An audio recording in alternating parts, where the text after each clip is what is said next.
Hi అండి, welcome to MV food bites. Oil అయిపోతుందని భయం లేకుండా, డీప్ ఫ్రై చేయకుండా, ఎయిర్ ఫ్రైతో కూడా పని లేని ఎంతో స్మూత్ అండ్ సాఫ్ట్గా ఉండే ఆలూ బ్రెడ్ బోండా రెసిపీని క్విక్గా చూసేద్దాం పదండి.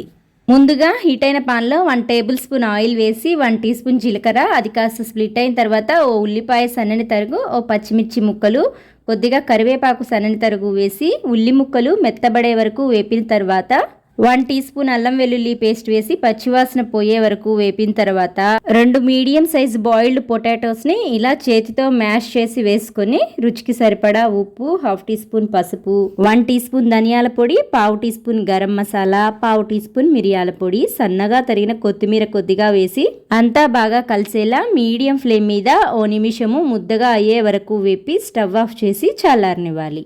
ఇప్పుడు చల్లారిన ఆలు మిశ్రమాన్ని బ్రెడ్లోకి సరిపోయేంత మీడియం సైజు బాల్స్ లాగా ఈ విధంగా చుట్టుకొని రెడీగా పెట్టుకోండి. ఇప్పుడు మనం ఎన్ని ఆలు బాల్స్ చేసుకున్నామో సరిగ్గా అన్ని బ్రెడ్ స్లైసెస్ ని తీసుకొని ఇలా వీడియోలో చూపిన విధంగా బ్రౌన్ పార్ట్ ని తీసేసి ఇప్పుడు ఈ బ్రెడ్ స్లైసెస్ ని నీళ్ళల్లో జస్ట్ అలా తడిపి విత్ ఇన్ సెకండ్స్ లోనే తీసి జెంటిల్ గా స్క్వీజ్ చేయాలి, లేదంటే బ్రెడ్ పీస్ అయిపోతుందని గుర్తుపెట్టుకోండి. స్క్వీజ్ చేసిన బ్రెడ్ స్లైస్ మీద మనం ముందుగా రెడీ చేసి పెట్టుకున్న పొటాటో స్టఫింగ్ ని పెట్టుకొని ఇలా క్లోజ్ చేసి బోండాలాగా చుట్టుకోవాలి.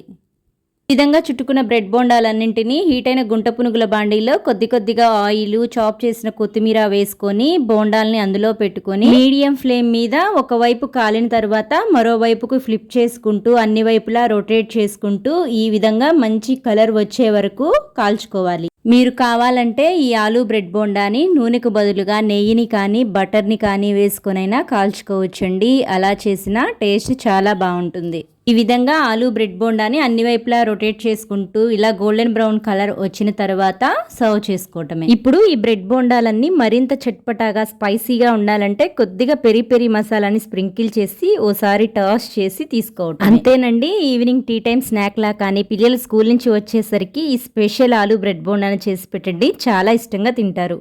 రెసిపీ నచ్చితే లైక్ చేసి మీ ఫ్రెండ్స్ అండ్ ఫ్యామిలీ మెంబర్స్కి షేర్ చేయండి. ఇలాంటి సింపుల్ అండ్ క్విక్ రెసిపీస్ కోసం మన MV food bites channel subscribe చేసి ఫాలో అవ్వండి.